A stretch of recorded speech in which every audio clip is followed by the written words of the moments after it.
Assalamualaikum warahmatullahi wabarakatuh. Pada sesi kali ini kita akan membahas tentang baris dan deret aritmatika.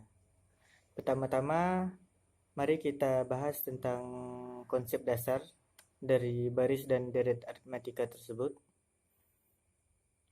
Nah, untuk pengertian dari baris aritmatika ialah sebuah barisan dengan selisih antara dua suku yang berurutan selalu tetap.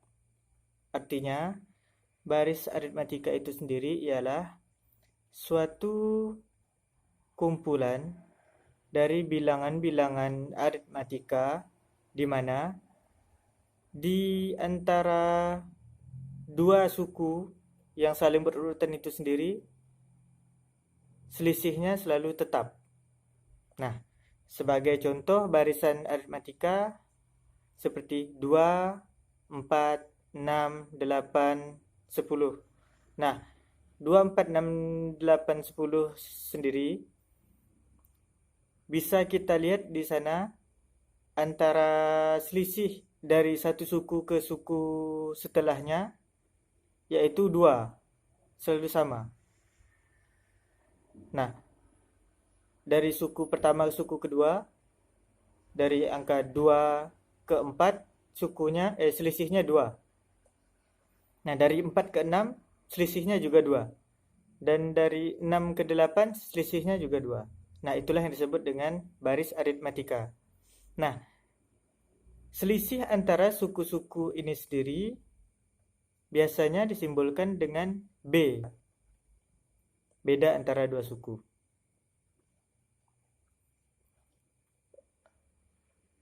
Untuk konsep dasar dari deret aritmatika sendiri ialah penjumlahan dari angka-angka di baris aritmatika tersebut. Artinya deret aritmatika ialah jumlah dari suku-suku aritmatika tersebut. Nah, tadi kita bahas contoh dari baris aritmatika sendiri seperti barisan dari angka yang terdiri dari 2, 4, 6, 8, dan 10. Nah,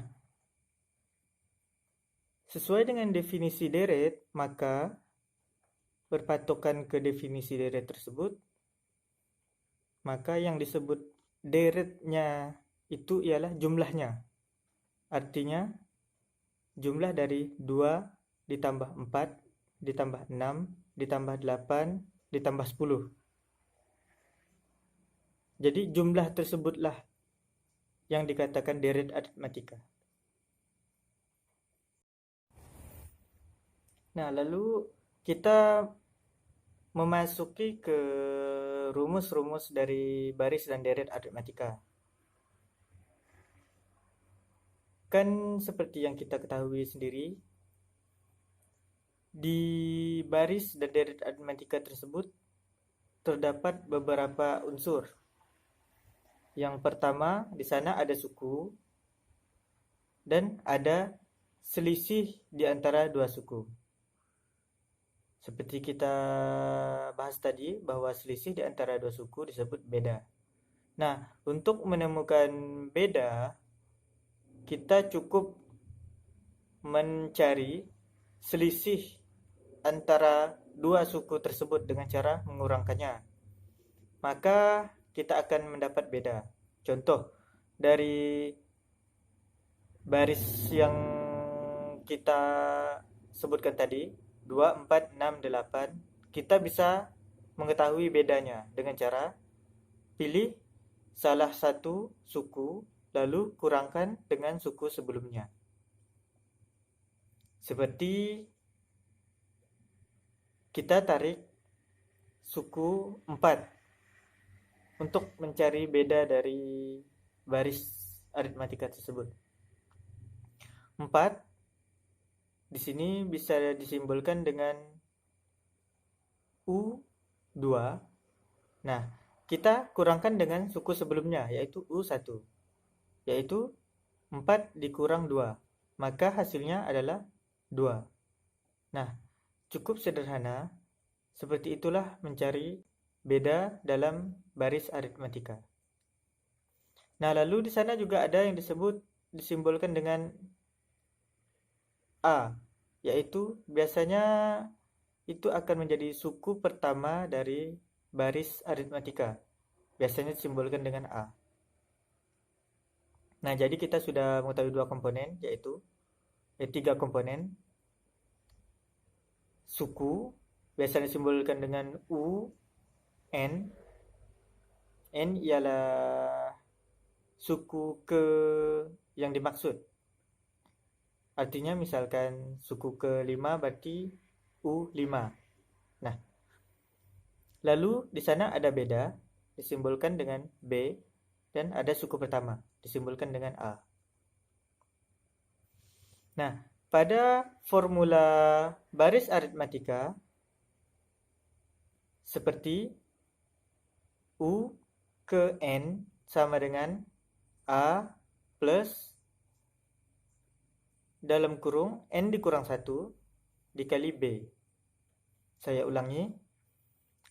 Rumus baris aritmatika ialah suku ke N sama dengan A plus N dikurang 1 dikali B.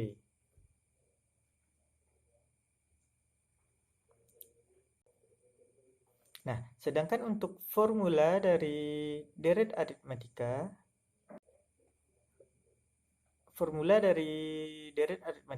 Sn. Nah, untuk deret disimbolkan dengan S. Sn sama dengan N per 2 dikali A plus UN, atau bisa juga Sn sama dengan N per 2 dikali 2A plus N dikurang 1 dikali B. Nah, untuk contoh soalnya, maka kita akan lanjut.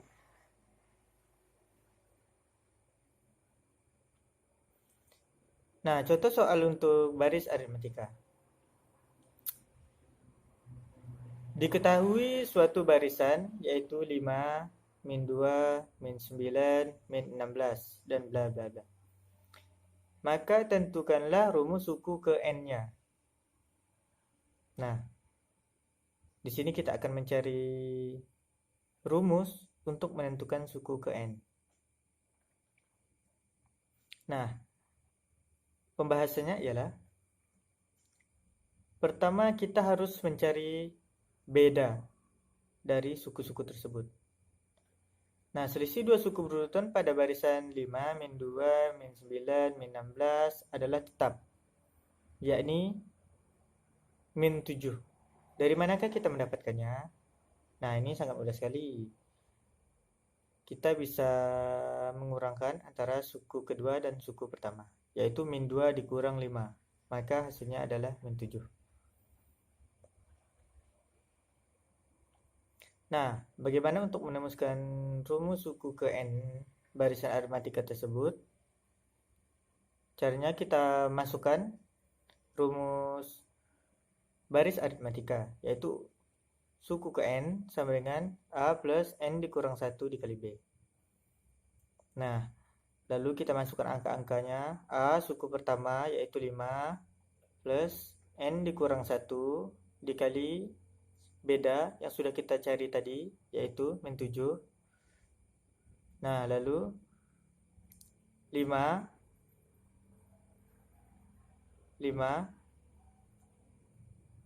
min 7N plus 7. Nah, dari mana kita mendapatkan min 7N ini? Yaitu dari min 7 dikali N. Sedangkan plus 7 dari min 7 dikali min 1. Lalu kita jumlahkan angka yang tidak berupa variabel, yaitu 5 plus 7 sama dengan 12. Maka menjadi UN plus 12 dikurang 7N. Nah, inilah rumusnya. Jadi jika Anda ingin mengetahui suku keberapapun, tinggal Anda masukkan saja angkanya. Nah, contoh, untuk mencari, kita cek dulu ya. Untuk mencari suku pertama, yaitu 5. Maka benarkah? Maka kita coba. U1 sama dengan 12 dikurang 7 dikali 1. Sama dengan 12 dikurang 7. 12 dikurang 7 hasilnya 5. Maka sama. Nah, lalu lanjut contoh kedua. U ketiga. Lalu 12 dikurang 7 dikali 9. Nah, hasilnya min 9. Nah, sama.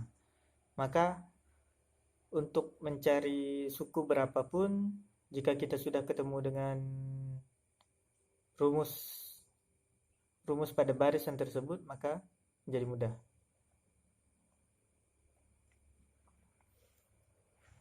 Nah, lalu untuk rumus deret aritmatika tersebut menggunakan baris yang tadi, kita masukkan rumus deretnya ya. Sn sama dengan n per 2 dikali 2a plus n dikurang 1 dikali b. Nah, lalu kita coba jumlahkan semuanya, yaitu n, masukkan n-nya. Tadi kan baru ada 4 suku, yaitu 5, min 2, min 9, min 16. Jadi S4 dikurang 4 per 2 dikali 2 dikali 5 plus 4 dikurang 1 dikali min 7. Nah, hasilnya sama dengan min 22. Nah, apakah benar hasilnya min 22? Maka kita coba dengan cara manual, yaitu 5 dikurang 2 sama dengan 3. 3 dikurang 9 dikurang 9 sama dengan min 6. Min 6 dikurang 16 sama dengan min 22. Terbukti. Nah, lalu bagaimana untuk pengaplikasian pada hitung-hitungan baris dan deret aritmatika ini? Nah, lalu untuk pengaplikasiannya, baris dan deret aritmatika ini sendiri bisa kita contohkan sebagai berikut. Misalkan ingin menghitung gaji kita. Ketika gaji kita mengalami kenaikan yang tetap setiap tahunnya, maka kita akan dapat menghitung gaji kita pada tahun ke berapa kira-kiranya di akhir karir kita. Nah, contoh seperti misalkan gaji pertama 1 juta pada tahun pertama. Tahun kedua mengalami kenaikan 1.200.000 misalkan. Tahun ketiga mengalami kenaikan lagi menjadi 1.400.000. Nah, di mana setiap tahun mengalami kenaikan sekitar 200.000. Nah, kan dari tiap-tiap gaji per tahunnya akan mengalami kenaikan dan selisihnya tetap. Nah, maka kita dapat menghitungnya. Misalkan kita mau menghitung gaji kita pada tahun ke-10 kita kerja, nah kita tinggal hitung saja. Nah, saya rasa cukup untuk pembahasan baris dan deret aritmatika tersebut. Semoga pembahasan tadi bermanfaat. Sekian dan terima kasih. Wassalamualaikum warahmatullahi wabarakatuh.